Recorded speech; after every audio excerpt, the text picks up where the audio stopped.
Shalom, horas bagi kita Bapak Ibu Saudara-saudari yang dikasih oleh Tuhan Yesus Kristus dimanapun kita berada. Selamat pagi, salam sehat. Berjumpa kembali dengan saya dalam acara Jepek Alai Maripola. Sebelum saya menyampaikan firman Tuhan, terlebih dahulu kita berdoa. Bapa di dalam surga, kami bersyukur buat berkat-Mu pada pagi hari ini, di mana kami beroleh kesehatan. Kami mau mendengarkan firman-Mu.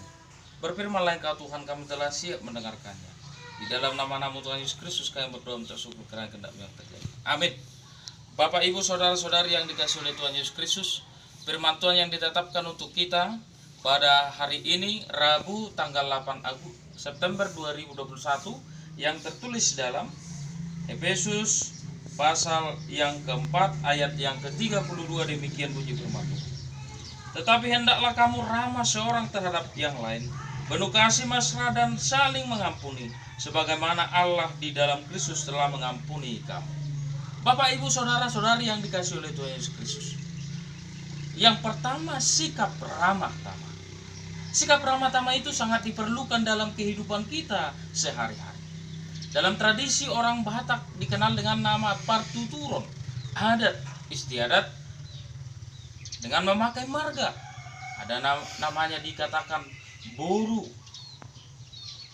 ada juga dongat tubuh, ada juga dikatakan hula-hula. Banyak tradisi-tradisi orang Batak yang menawarkan keramahan. Demikian juga mungkin budaya-budaya yang lain yang menawarkan keramahan. Kalau kita mungkin melihat di dalam restoran, bank, atau kafe, dan berbagai bisnis lain yang menawarkan keramahan oleh para pegawai-pegawai itu kepada pelanggan, orang-orang yang datang mungkin ke dalam restoran itu. Orang akan nyaman datang kepada restoran itu jika orang-orang yang meladeni, ramah, enak, senyum, kita nyaman, tentram, damai. Bayangkan Bapak Ibu Saudara-saudari yang dikasihi oleh Tuhan Yesus Kristus, jika kita pergi ke sebuah kafe minuman, kita yang sudah mengalami stres, kita mengalami banyak pikiran, kita sampai ke dalam kedai atau kopi kafe minuman ini, ada pegawainya yang meladeni kita dengan wajah yang seram, murung. Kita mau katakan, saya mau minum kopi, misalnya kita katakan kepada pelayannya. Namun pelayannya dengan penuh murung, kopi apa? Katakan. Ya, mungkin kita akan geram dan merasa tidak nyaman dan makin emosi. Atau mungkin kita datang ke dalam gereja, para pelayannya mungkin tidak ramah, kasar. Kita juga akan merasa tidak nyaman dalam hidup. Maka keramahan itu sangat penting Bapak Ibu Saudara-saudari yang dikasihi oleh Tuhan Yesus Kristus. Keramahan itu menumbuhkan suatu sukacita. Keramahan itu bukan berarti dia menjadi budak bodoh. Keramahan yang ditawarkan adalah keramahan yang menawarkan sebuah ketenangan, ketentraman. Jika kita ada ramah misalnya kepada orang lain, kita misalnya dengan partuturon, kita bilang tulang, udah, apara, bapak udah, bapak tua, kita jumpa dengan senyum, kita sapa dengan baik, kita ngomong kita juga dengan baik, ramah, tidak kasar. Itu adalah keramah tamahan yang sangat dituntun dalam hidup kita. Biar bagaimanapun juga, dimanapun kita, dalam rumah tangga juga, seorang istri yang ramah, seorang suami yang ramah, tentu rumah tangga itu akan harmonis. Dimanapun kita, di dalam sekolah, di dalam manapun aktivitas kita, dalam pekerjaan kita, keramahan itu sangat diperlukan, dipentingkan.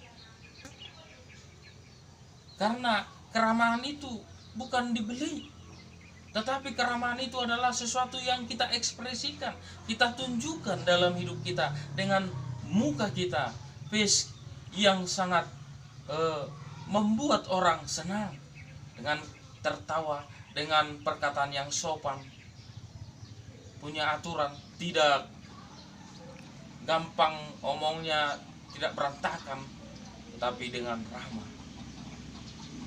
Yang kedua, Bapak Ibu, dikatakan di sini, saudara-saudari yang dikasih oleh Tuhan Yesus Kristus, saling mengampuni. Saling mengampuni itu seperti yang dilakukan oleh Tuhan Yesus Kristus, mengampuni dosa-dosa kita yang telah kita perbuat. Demikian juga yang dikatakan oleh firman Tuhan, saling mengampuni. Apa yang telah diperbuat orang lain kepada kita, kita ampuni. Itu dikatakan firman Tuhan, janganlah kamu kalah dengan kejahatan, kalahkan dengan kejahatan dengan kebaikan.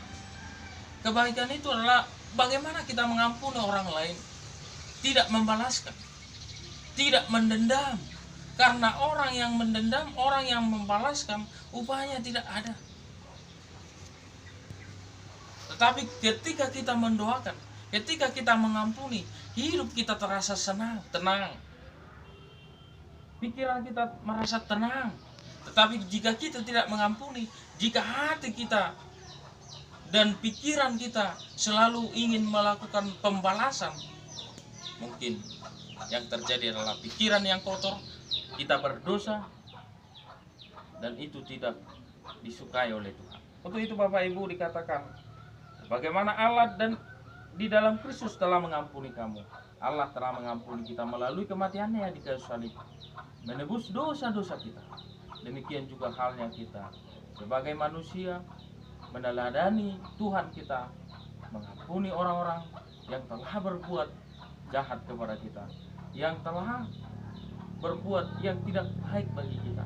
Karena Tuhan mengajarkan itu, karena kasih itu menunjukkan kasih mesra itu, kasih yang ramah, kasih yang saling mengampuni, akan timbul kedamaian. Hidup kita damai, hati kita damai. Kemanapun kita pergi, penuh dengan senyum, penuh dengan semangat kerja.